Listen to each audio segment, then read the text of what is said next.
If you're a man over 60 and you live alone, I want you to look around your house for 1 second.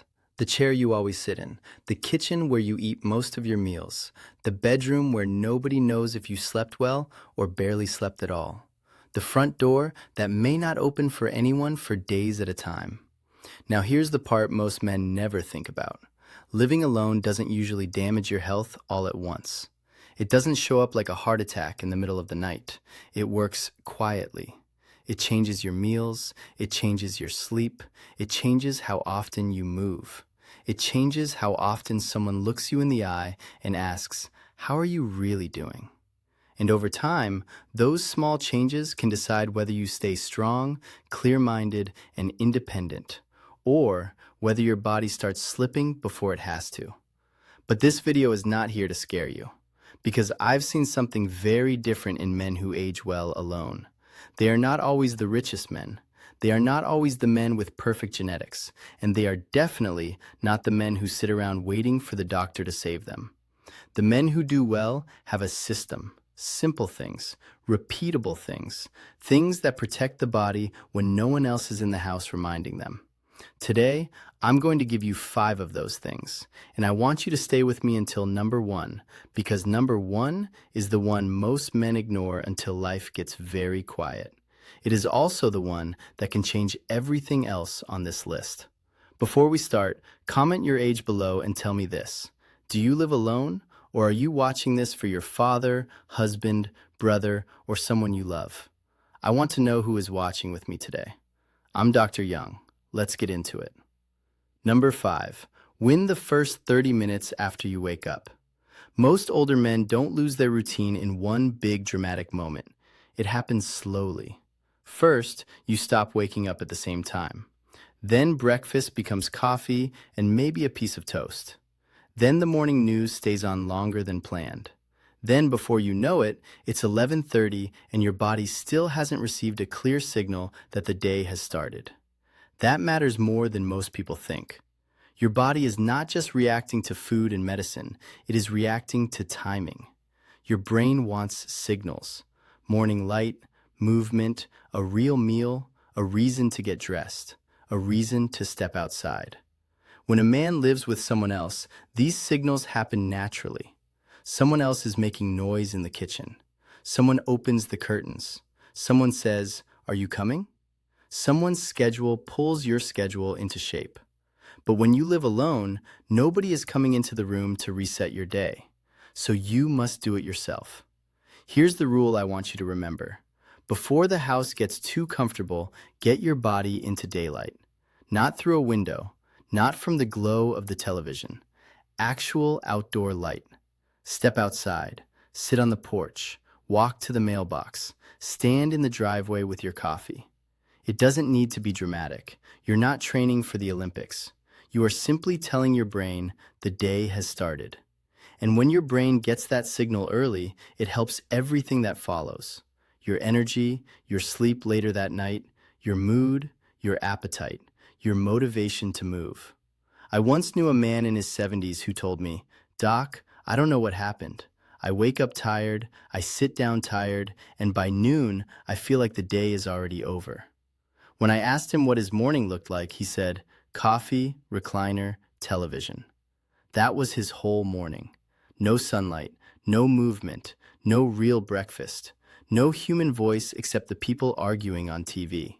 So I told him, for the next 2 weeks, don't change your whole life. Just change the first 30 minutes. He started stepping outside every morning, 10 minutes at first, then 15. Then he added a short walk. Nothing fancy, just around the block and back. A few weeks later, he told me, "I don't feel younger. I just feel switched back on."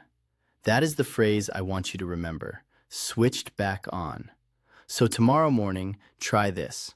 Within the first 30 to 60 minutes of waking, go outside for 10 to 20 minutes. Move a little if you can. Get dressed before you sit down for the day.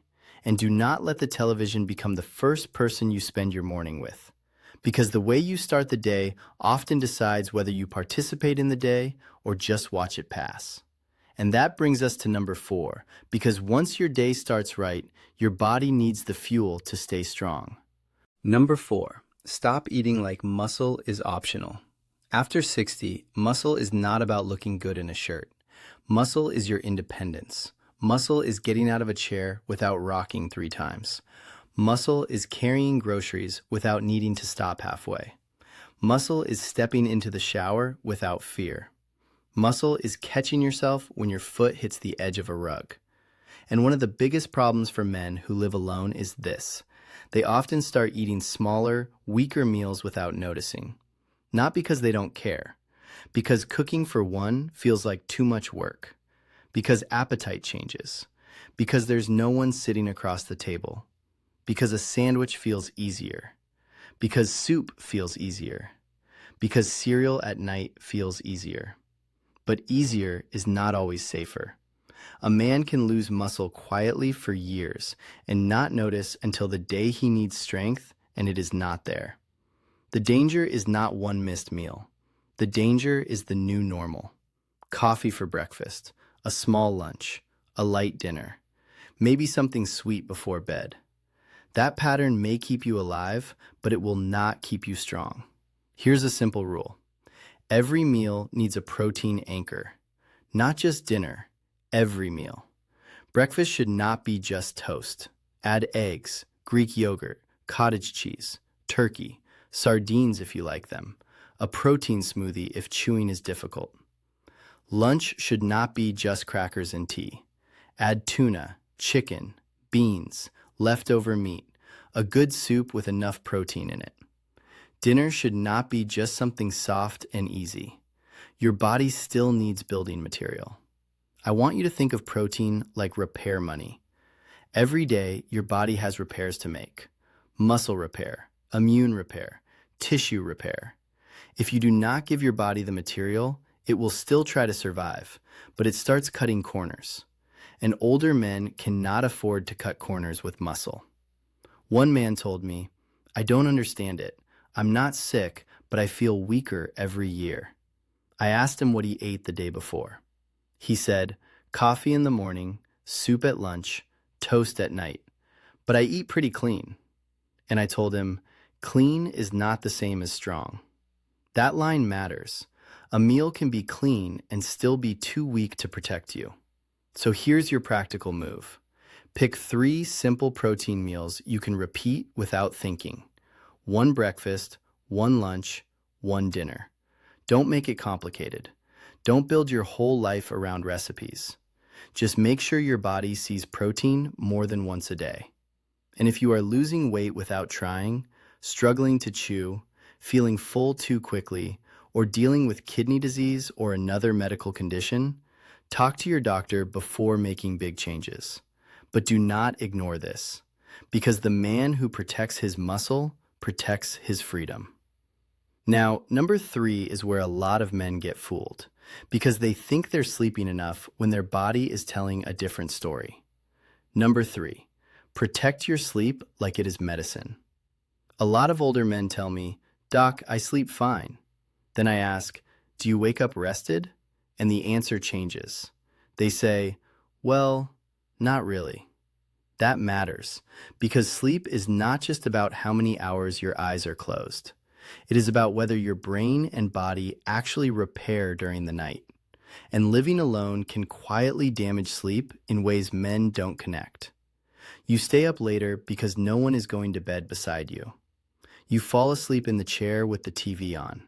You eat dinner too late. You check the locks twice. You wake up at 2 a.m. and the house feels too quiet. Then you turn the television back on just to hear a voice. That is not weakness. That is your nervous system looking for safety. But here's the problem. Your body cannot repair well when it feels alert all night. Deep rest requires a signal of safety. So if you live alone, you need an evening routine that tells your body, nothing is chasing us tonight. Here's what that can look like. Eat earlier when possible. Give your body time to digest before bed. Turn off the loud news and arguments at night. Your brain does not need a crisis before sleep. Lower the lights in the final hour. Bright light tells your brain to stay awake. Keep your bedroom cool. Put the phone away from the bed if it keeps pulling you back into messages, videos, or bad news. And create one small closing ritual. Lock the doors. Set out clothes for tomorrow. Write down anything you need to remember. Then let the day end. A man living alone needs a clear ending to the day because no one else is creating it for him. I knew a man who slept with the television on every night for years. He said the silence bothered him, but he also woke up exhausted every morning. So we didn't start by taking everything away. We changed the sound. No crime shows, no shouting, no breaking news. He switched to calm audio for a short time, set a timer, and made the room darker. After a few weeks, he said something simple. I didn't know my body could feel quiet.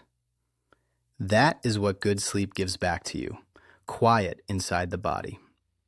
Now, before we continue, I want to ask you for one quick favor.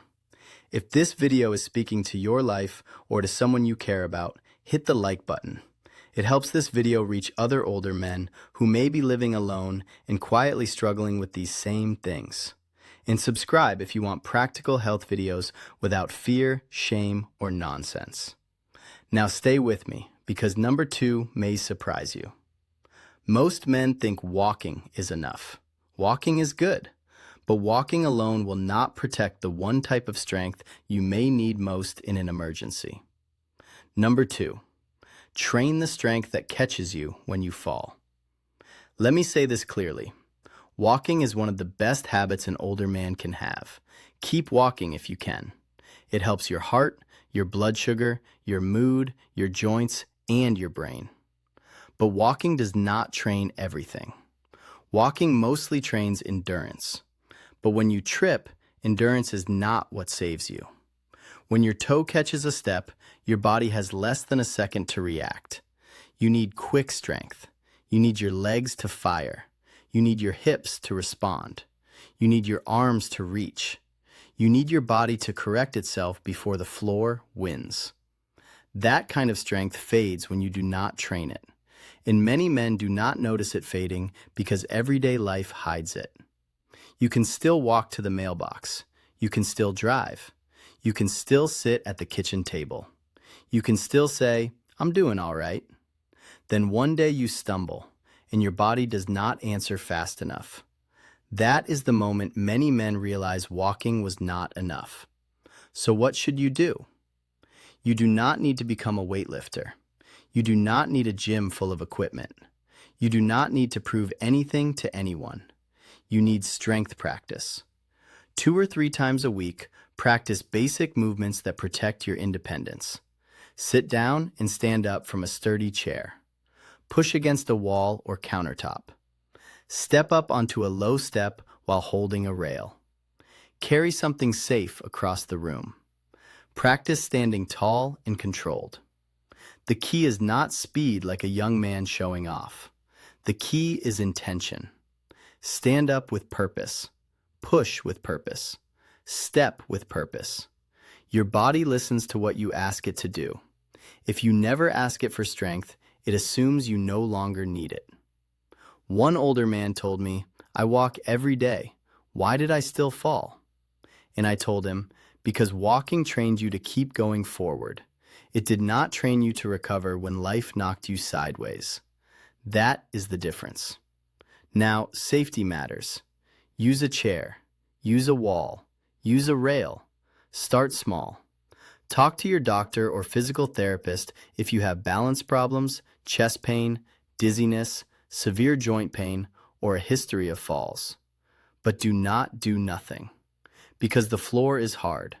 And after 60, a fall can change a man's life faster than almost anything else. The goal is not to look strong. The goal is to stay in your home, use your own bathroom, cook your own meals, carry your own groceries, and get up from your own chair without fear. That is real strength. And now we are at number 1. This is the one I asked you to wait for. Because you can eat better, sleep better, walk more, and lift a little. But if this last piece is missing, everything becomes harder. Number 1, Do not let independence turn into isolation. This is the one many men resist, because men are often taught to be self-contained. Handle it yourself. Don't complain. Don't bother anybody. Keep busy. Stay strong. And there is dignity in being capable. But there is danger in becoming unreachable. Living alone is not automatically unhealthy. Many men live alone and do very well. The problem is not living alone. The problem is becoming unknown. Unknown means nobody notices when you stop eating well. Nobody notices when your mood changes. Nobody notices when your walk gets slower. Nobody notices when you stop answering calls. Nobody notices when the house gets too quiet. And sometimes, the man himself does not notice either. He just calls it getting older. But what he is really experiencing is disconnection. And disconnection affects the body. Number 1, do not let independence turn into isolation. This is the one many men resist, because men are often taught to be self-contained. Handle it yourself. Don't complain. Don't bother anybody. Keep busy. Stay strong. And there is dignity in being capable. But there is danger in becoming unreachable. Living alone is not automatically unhealthy. Many men live alone and do very well. The problem is not living alone. The problem is becoming unknown. Unknown means nobody notices when you stop eating well. Nobody notices when your mood changes. Nobody notices when your walk gets slower. Nobody notices when you stop answering calls. Nobody notices when the house gets too quiet. Disclaimer. The information presented in this video is intended for educational purposes only and is based on published, peer-reviewed scientific research. It does not constitute medical advice and should not be interpreted as a diagnosis, treatment recommendation, or substitute for professional medical consultation. Individual health circumstances vary significantly, and what is appropriate for one person may not be appropriate for another. If you are currently undergoing cancer treatment, have been diagnosed with a serious medical condition, or are taking prescription medications, please speak with your treating physician or oncologist before making any changes to your diet or health protocol. The studies referenced in this video are real and publicly available, and I encourage you to read them. But research findings, even strong ones, are one part of a larger clinical picture. Your doctor knows your history. Work with them.